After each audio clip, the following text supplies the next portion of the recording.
เอาอย่างนี้ไหมใจบอกก็ทำก่อนเลิกกับเขาเจ้าต้องเอาอีลีจะให้เลิกพี่ชายยังมีลูกก่อนเจ้าเบาเล่นต้องที่แน่นอนต้องฉันก่อนตั้งที่ต้นต้องมองอยากมาเป็นกับเธอให้ขึ้นมาขาดแค่ยังก่อนตกลงให้เงื่อนไขที่ไม่พอแข่งวันละพอใจพอจะทำมันบันพออีหลีพอคือที่กล่าวเองว่าเป็นของเราจากจริงถ้าพอเดียวเดียวเดียวกับเราที่เดินมาให้เพื่อหาเดินเดียวเขา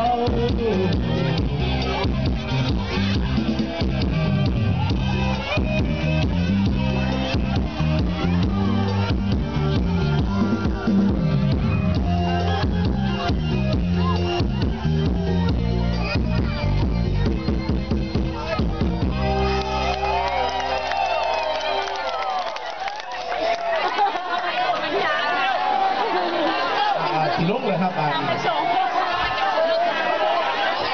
สีลุงอย่าจะกรุณาเรียกสระอีเป็นสระอีเนี่ยแน่อันพอดีของเรามีขั้นตอนนะครับโอ้จ้างอีกเพลงหนึ่งตีโถคุณว่าโอ้ย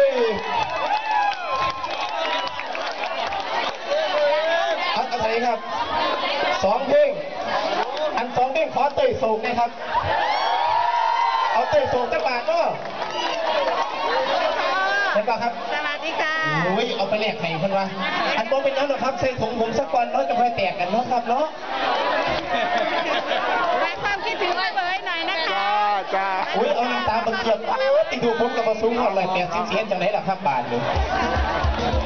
วันนี้เตยโศกกันจังหวะครับ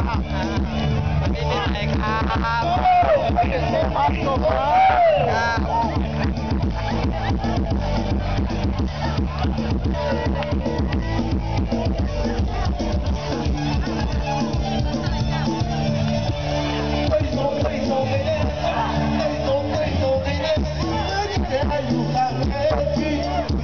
กับตัวนี้ที่สมองที่มันต้องทำไม่เจอจะให้เธอต้องทำยังไงได้ฟังเดินฉันคอยยังเมืองลีนไทยน้ำตาเอ้ยสูงกับต้องหลับไหลถึงจังหวะคนที่จะรักใครจะต้องมองไปมาเป็นบาดที่ลาสาวเดียวกอดในน้ำมือติดตาให้โซ่ให้โซ่เป็นมาเป็นขอมาเอา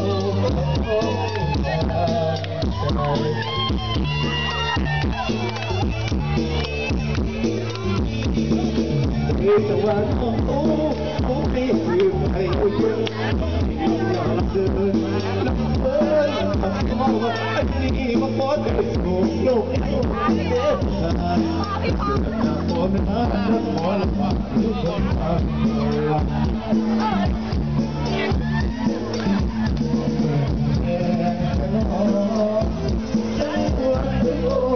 ไม่ไปไหนตัวเองเองกำลังมาเอากันตัวเองดำเหมือนกับเธอสักทีคือโอ้ยทำงานไปสู่ฉันทำงานแต่เธอไม่พาเดิน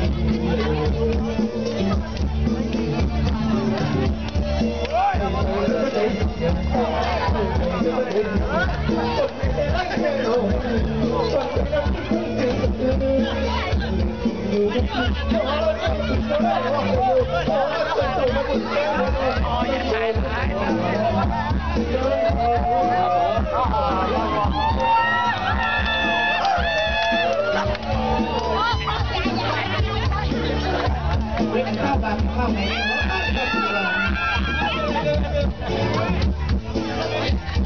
จ้าคนที่ไหนจ้าคนที่ไหน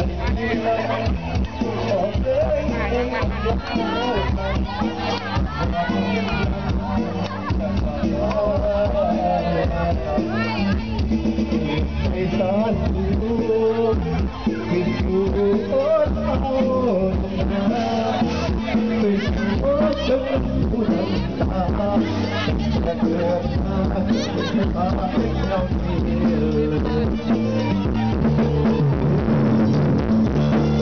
เฮ้ยจะเป็นเลยเฮ้ยจะเป็นเลยคนละแค่โอ้ยดูคนไปทำที่เขาเจ็บอยู่กับเสียงพอตั้งหัวเดี๋ยวจะอยู่พอตัวผมไม่ถูกแค่จะต้องตัวตัวพอแล้วอยู่ฟ้า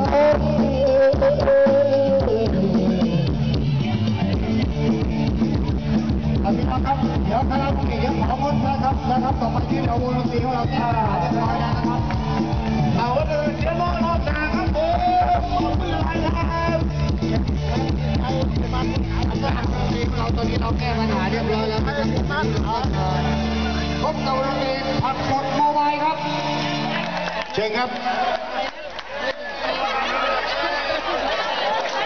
ขอบคุณสำหรับนักร้อง